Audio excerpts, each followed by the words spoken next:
నమస్తే, welcome to college TV. ప్రస్తుతం ED office వద్ద ఉన్నాం. మనతో పాటు కాంగ్రెస్ నాయకులు మానవతరాయ్ గారు ఉన్నారు. ఒకసారి మాట్లాడదాం.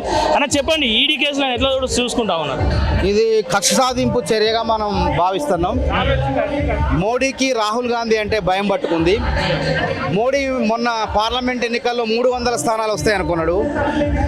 రాహుల్ గాంధీ మన భారత్ జోడో యాత్ర పేరుతో కన్యాకుమారి నుంచి కాశ్మీర్ వరకు నడిచేసరికి ప్రజల్లో ఒక అలజడి వచ్చింది. రాహుల్ గాంధీ పట్ల ఆకర్షితులయ్యారు. 2014లో కాంగ్రెస్ 42 స్థానాలు వస్తే 2018లో 52 స్థానాలు వచ్చినాయి. మొన్న 18లో 100 స్థానాలు లోక్సభలో ఉన్నాయి. కాబట్టి రేపు వచ్చేది కాంగ్రెసే, రాహుల్ గాంధీ ప్రధానహితుడు. కాంగ్రెస్కి 300 పై చిలుకు స్థానాలు వస్తాయి. కాబట్టి మచ్చ లేని గాంధీల పైన ఏదో ఒక మచ్చ ఉండాలని చెప్పి ఈడీ మచ్చ పెట్టినట్టు స్పష్టంగా కనపడుతుంది. కాబట్టి ఇది పూర్తిగా కక్షపూరితం. కాబట్టి రాహుల్ గాంధీ, సోనియా గాంధీలు వాళ్ళు దేశం కోసం, గాంధీలు అనేవాళ్ళు దేశం కోసం తమ ఆస్తులు దారబోసారు. తమ భవనాల్లో, పెద్ద పెద్ద విలాసవంతమైన భవనాలను కూడా ప్రజలకు అంకితం చేశారు, హాస్పిటల్కి ఇచ్చారు. అట్లాంటి గాంధీలు నేషనల్ హెరాల్డ్ అనేటువంటి ఒక పత్రిక స్వతంత్రోద్యమ కాలంలో నెహ్రూ గారు అత్యధిక పెట్టుబడులతో ఆయన పెట్టుబడులు ఎక్కువగా పెట్టి స్వతంత్ర సమరయోధుల దగ్గర నుంచి సుమారు 5-6 వేల మంది నుంచి మరి నిధులు సేకరించి ఆ పత్రికను పెట్టి బ్రిటిష్ వాళ్ళ పైన కొట్లాడి ఒక గొంతుగా మారింది ఆ పత్రిక.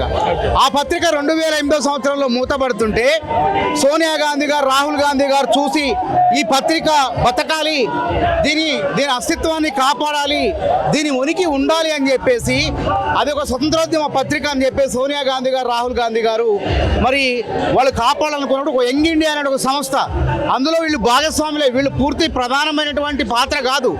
ఆ యంగ్ ఇండియా అనేటువంటి సంస్థ షేర్లకు 50 లక్షలకు 60 లక్షలకు కొన్నారు. చట్టబద్ధంగా కొన్నారు. కానీ ఇందులో తప్పు ఉన్నది, అవినీతి ఉన్నది, వేలాది కోట్ల ఆస్తులు ఉన్నాయి, తక్కువ ధరకే కొన్నారని చెప్పేసి బీజేపీ నాయకుడే కేసు వేసాడు, సుబ్రహ్మణ్య స్వామి. అంటే బీజేపీ నాయకుడు కేసు వేస్తే సుప్రీంకోర్టు మన హైకోర్టు ఆ కేసును స్వీకరించింది.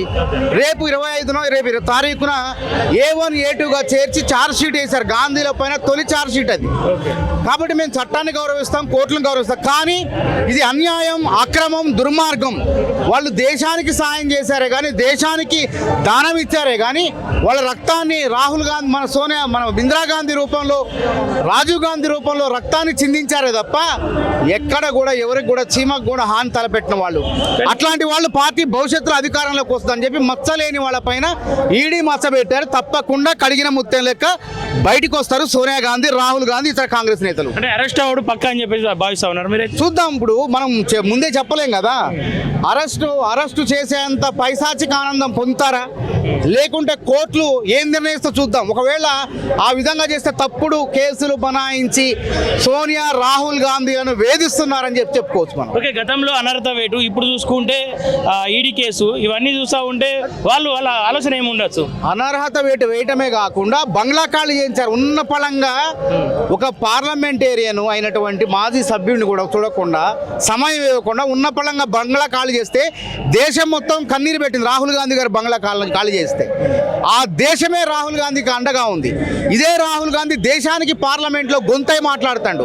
నరేంద్ర మోడీకి, అమిత్ షాకు గజగజ వణికిస్తాడు. అది తట్టుకోలేకనే వీళ్ళని ఏ విధంగా అణచివేయాలని చెప్పి తప్పుడు కేసులు పెట్టారు. 2013లో తీసుకొచ్చినటువంటి ఈ కేసును ఎందుకని 2025లో మళ్ళీ ఓపెన్ చేస్తారు కదా? 2013లో వేశారు కేసు. అప్పుడు కాంగ్రెస్ ప్రభుత్వం ఉన్నది.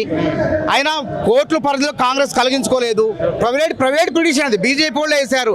14లో నరేంద్ర మోడీ ప్రభుత్వం వచ్చిన తర్వాతనే దీన్ని ముందుకు లాగే ప్రయత్నం చేశారు కేసుని. అయినా మేము బాధపడడం, చట్ట ప్రకారం మేము ఎదుర్కొంటాం. గతంలో కూడా 2G స్పెక్ట్రమ్ అన్నారు. ఏమన్నారు? కాంగ్రెస్ ప్రభుత్వం మీద UPA 1-2 మీద బద్నాం చేశారు. సుప్రీంకోర్టులే కేసులు కొట్టివేసినాయి. దాంట్లో మన కనిమొళి రాజాలు కూడా జైలుకి పోయి ఇచ్చారు. కానీ కేసు కొట్టివేయబడింది. ఇది కూడా అంతే.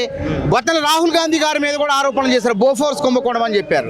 చేస్తే సుప్రీంకోర్టులు, హైకోర్టులు కొట్టివేసినాయి. వీళ్ళే ఆరోపణలు చేసి వీళ్ళే వేశారు. మేము గాంధీలు కేసులకు భయపడే రకం కాదు.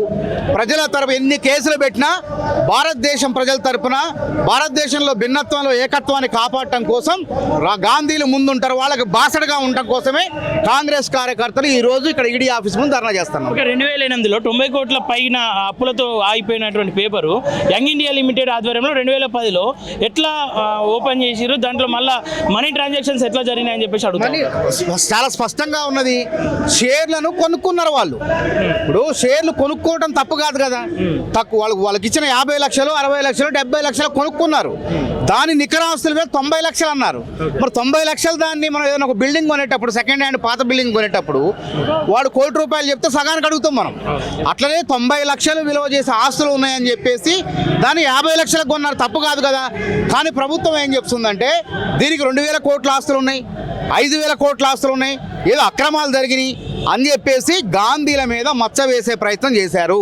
ఇది స్పష్టంగా ఉంది, అక్కడ ఏమీ జరగలేదు. అందుకే నేను పదే ఏం చెప్తున్నా, గాంధీలు సోనియా గాంధీ గారు A1గా, రాహుల్ గాంధీ గారిని A2గా పెట్టి వాళ్ళ వ్యక్తిత్వాన్ని దెబ్బతీసే ప్రయత్నం చేస్తున్నారు, వాళ్ళ వ్యక్తిత్వాన్ని హననం చేసే ప్రయత్నం చేస్తున్నారు. తప్పకుండా మోడీకి బుద్ధి చెప్తారు. ఇంకో విషయం ఏంటంటే, ఇదే గోద్రా అల్లర్ల కేసులో గుజరాత్లో ఇదే అమిత్ షా హోంమంత్రి గారు ఇప్పుడు ఆయన జైలు జీవితం అనుభవించిండు. ఆ జైలు జీవితం అనుభవించారు కాబట్టి గాంధీలే దానికి కారణం, కానీ చట్టాలు కారణం, అని కోర్టులు కారణం. ఆయన జైలుకు పోయాడు కాబట్టి వీళ్ళని కూడా జైలుకు పంపాలా, వీళ్ళని కూడా అరెస్ట్ చేయాలంటే పైశాచిక ఆనందం తప్ప, పిచ్చి ఆనందం తప్ప ఇందులో వాస్తవం లేదని చెప్పి మేము ఇక్కడ ధర్నా చేస్తున్నాం. ఓకే, కోర్టుల పైన నమ్మకం ఉందా? ఈడీ పైన? అందుకే కదా, చట్టాలంటే కోర్టులు అంటే మాకు గౌరవం ఉంది. ఈడీ అంటే అది మోడీది. ఈడీ మోడీ అట్ట చెప్తే ఈడీ అట్లుంటది. కాబట్టి కోర్టులు అంటే మాకు గౌరవం ఉంది, కోర్టులపై నమ్మకం ఉంది. సోనియా రాహుల్ గాంధీ గారిని అరెస్టుకు ఆదేశించారని చెప్పి మాకు నమ్మకం కలుగుతుంది. మోడీ చెప్పినట్టు వింటున్నటువంటి ఈడీ అధికారులకు మీరేం ఛాలెంజ్ చేయదలుచుకోండి? అదే చెప్తున్నాం, ఈడీ అధికారులు ఎప్పుడు కూడా చట్టాన్ని, అధికార పార్టీ చెప్పినట్టు వినవద్దు. వాస్తవాలుంటే ఇన్ని సంవత్సరాలు ఏం చేశారు, ఒక పథకం ప్రకారం వ్యూహాత్మకంగా ఈ కేసుని తిరగదోడే ప్రయత్నం చేస్తున్నారు. అసలు ఏం విషయమే లేదు అందులో. 13 లేదు 14 వీళ్ళు అధికారంలో వచ్చిన తర్వాతనే సోనియా రాహుల్ గాంధీ గారి వ్యక్తిత్వాన్ని వక్రీకరించే ప్రయత్నం చేస్తున్నారు. దేశ ప్రజల గుండెల్లో ఉన్నారు వాళ్ళు, రాహుల్ సోనియా గాంధీలు. కాబట్టి ఈ ఈడీలు, ఈ మోడీలు వాళ్ళని ఏమీ చేయలేవు అని చెప్పేసి మేమందరం కూడా ఇక్కడ వాళ్ళకి బాసటగా నిరసన తెలుపుతున్నాం. ఓకేనా, థ్యాంక్ యూ.